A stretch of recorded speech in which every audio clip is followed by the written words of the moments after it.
কোরআনে কারিমে আল্লাহ সুবহানাহু ওয়া তাআলা যুগে যুগে বিভিন্ন নবী রাসূল এবং নেককারদের অনেক দোয়াকে উল্লেখ করেছেন। সে সমস্ত দোয়া আল্লাহ সুবহানাহু ওয়া তাআলার কাছে পছন্দ হয়েছে, সেজন্য আল্লাহ সুবহানাহু ওয়া তাআলা সেগুলোকে কোরআনের অংশ করে দিয়েছেন।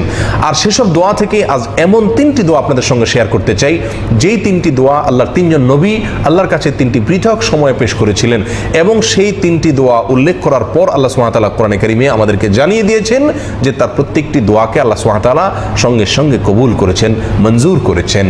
মজার বিষয় হলো সেই দোয়াগুলোর প্রত্যেকটি দোয়া হলো একেবারে জীবন ঘনিষ্ঠ, আমাদের জন্য অত্যন্ত প্রয়োজনীয়, নিত্যদিনের প্রয়োজন যে সমস্ত দোয়া, সেসব দোয়াগুলোর ভিতরে এই দোয়াগুলো রয়েছে। আর সেই 3টি দোয়ার প্রথম দোয়াটি হলো আইয়ুব আলাইহিস সালামের দোয়া। তিনি দুরারোগ্য ব্যাধি থেকে আল্লাহর কাছে দোয়া করেছিলেন একটি নির্দিষ্ট ভাষায়। আল্লাহ সে ভাষা উল্লেখ করেছেন, দোয়ার সে কথাগুলো আল্লাহ উল্লেখ করেছেন, এবং এও জানিয়ে দিয়েছেন যে আল্লাহ তাকে দুরারোগ্য ব্যাধি থেকে মুক্তি দান করেছেন। অর্থাৎ এই দোয়া আল্লাহর কাছে গৃহীত, মাকবুল, মঞ্জুরকৃত দোয়া, এটা আল্লাহ তাআলা জানিয়ে দিয়েছেন আমাদেরকে। দ্বিতীয় দোয়াটি ছিল বিপদ আপদ থেকে মুক্তি লাভের জন্য, আর সেটি করেছিলেন আল্লাহ নবী ইউনুস আলাইহিস সালাম। মাছের পেটে গিয়ে তিনি দোয়া করেছিলেন, আল্লাহ সুবহানাহু ওয়া তাআলার কাছে সেটা খুব পছন্দ হয়েছে, এবং আল্লাহ তাআলা আমাদেরকে জানিয়ে দিয়েছেন যে সেই দোয়ার পরে আল্লাহ তাআলা তাকে বিপদ থেকে উদ্ধার করে দিয়েছেন।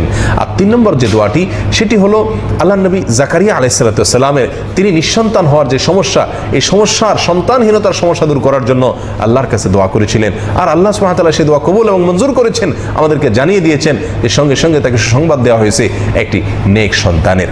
সম্মানিত ভাই বন্ধুগণ, আসুন এবার জেনে নেই সেই দোয়াগুলোর ভাষা কি ছিল। আইয়ুব আলাইহিস সালামের দোয়া প্রসঙ্গে আল্লাহ সুবহানাহু ওয়া তাআলা সূরা আম্বিয়ার 83 নম্বর আয়াতে উল্লেখ করেছেন, ওয়া আইয়ুবা ইয নাদা রাব্বাহু আন্নী মাসসানিয়াদ দুর ওয়া আনতা আরহামুর রাহিমিন। তোমরা স্মরণ করো আইয়ুবের সেই দোয়াকে, যখন আইয়ুব দোয়া করেছিল আমার কাছে। আল্লাহ বলেন কি দোয়া করেছিল?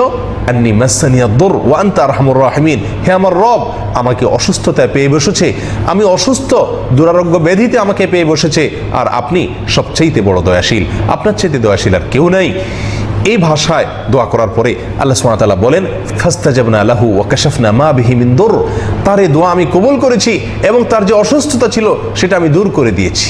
সম্মানিত ভাই বন্ধুগণ, এখান থেকে জানা গেল আইয়ুব আলাইহিস সালামের দোয়া দুরারোগ্য ব্যাধি থেকে রক্ষার জন্য পরীক্ষিত, গৃহীত, মঞ্জুরকৃত দোয়া। অতএব এটা আমরা দুরারোগ্য ব্যাধি থেকে বাঁচার জন্য এই দোয়া পড়তে পারি। আবারও বলছি দোয়াটি, রব্বি আন্নী মাসসানিয়াদ দুর ওয়া আনতা আরহামুর রাহিমিন, হে রব, আমাকে অসুস্থতা পেয়ে বসেছে, আর সকল দয়াশীলদের মধ্যে আপনি সবচেয়ে বড় দয়াশীল। দ্বিতীয় দোয়াটি ছিল বিপদ আপদ থেকে রক্ষার জন্য, যেটি করেছিলেন আল্লাহ নবী ইউনুস আলাইহিস সালাম।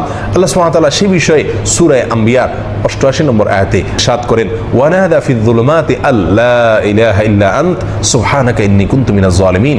ইউনুস আলাইহিস সালাম সমুদ্রে নিক্ষেপিত হয়েছেন এবং মাছের পেটে চলে গিয়েছিলেন। সেখানে গিয়ে তিনি আল্লাহকে ডাকলেন, অন্ধকারে আল্লাহকে ডেকে বললেন, লা ইলাহা ইল্লা আনত, আল্লাহ আপনি ছাড়া কোনো মাবুদ নাই, আমি তাওহীদের উপরে অটল, অবিচল এবং প্রতিষ্ঠিত আছি।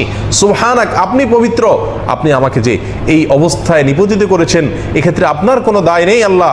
ইন্নী কুনতু মিনাজ জালিমিন, বরং আমি অপরাধী, আমি জালেম ছিলাম, নিজের প্রতি নিজে অবিচার করেছিলাম, আর সেজন্য আপনি আমাকে এই কষ্টের মুখে নিপতিত করেছেন। আল্লাহ সুবহানাহু ওয়া তাআলা ইউনুস আলাইহিস সালামের এই দোয়া উল্লেখ করার পরে 89 নম্বর আয়াতের শুরুতে আল্লাহ সুবহানাহু ওয়া তাআলা বলেন, ফাস্তাজাবনা লাহু ওয়া নাজ্জাইনাহু মিনাল গাম।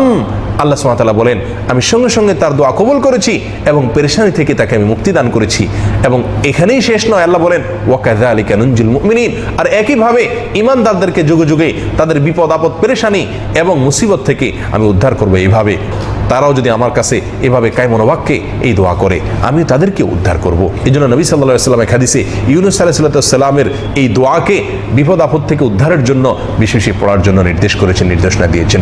সম্মানিত ভাই বন্ধুগণ, 3 নম্বর পরীক্ষিত, মাকবুল এবং মঞ্জুরকৃত দোয়া হলো জাকারিয়া আলাইহিস সালামের একটি দোয়া, যে দোয়া আল্লাহ সুবহানাহু ওয়া তাআলা সূরা আম্বিয়ার 90 নম্বর আয়াতে উল্লেখ করেছেন, ওয়া জাকারিয়া ইয নাদা রাব্বাহু রব্বি লা তাযারনি ফারদা ওয়া আনতা খায়রুল ওয়ারিসিন। জাকারিয়া ইসলাম যখন আহ্বান করেছিলেন, ডেকেছিলেন আর তার রবকে, ডেকে বলেছিলেন, রব্বি লা তাযারনি ফারদা, হে আমার রব, আপনি আমাকে একা একা ফেলে রাখবেন না, আল্লাহ আপনি আমাকে একা একা ফেলে দিবেন না, আল্লাহ আমাকে নিঃসন্তান রাখবেন না, ওয়া আনতা খায়রুল ওয়ারিসিন, আর আপনি হলেন উত্তম ওয়ারিস। আল্লাহ সুবহানাহু ওয়া তাআলা বলেন ফাস্তাজাবনা লাহু ওয়া হাবনা লাহু ইয়াহইয়া ওয়া আসলাহনা লাহু যাওজাহ, আমি তার দোয়া কবুল করেছি, মঞ্জুর করেছি তার এই দোয়া, এবং তাকে ইয়াহইয়া নামক সন্তান দান করেছি, এবং তার স্ত্রীর যে সমস্যা, অসুস্থতা ছিল সেটা আমি সুস্থ করে দিয়েছি, সেই অসুস্থতা দূর করে দিয়েছি। সম্মানিত বন্ধুগণ, জাকারিয়া আলাইহিস সালামের এই দোয়া আল্লাহ সুবহানাহু ওয়া তাআলা কবুল করেছেন। আর এটা ছিল নিঃসন্তান হওয়ার সমস্যা দূর হওয়ার জন্য। একই সমস্যার জন্য আরেকটি দোয়াও করেছিলেন, যেটি সূরা আলে ইমরানের 39 নম্বর আয়াতে উল্লেখিত হয়েছে। সেই দোয়াও আল্লাহ সুবহানাহু ওয়া তাআলার কাছে খুব পছন্দ হয়েছে।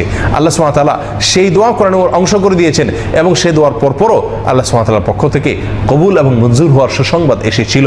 আর সেই দোয়াটির ভাষা ছিল রব্বি হাবলি মিন লাদুনকা যুররিয়াতান তাইয়্যিবা ইন্নাকা সামিউদ দুআ। হে আল্লাহ, পবিত্র সন্তান আপনি আমাকে দান করুন।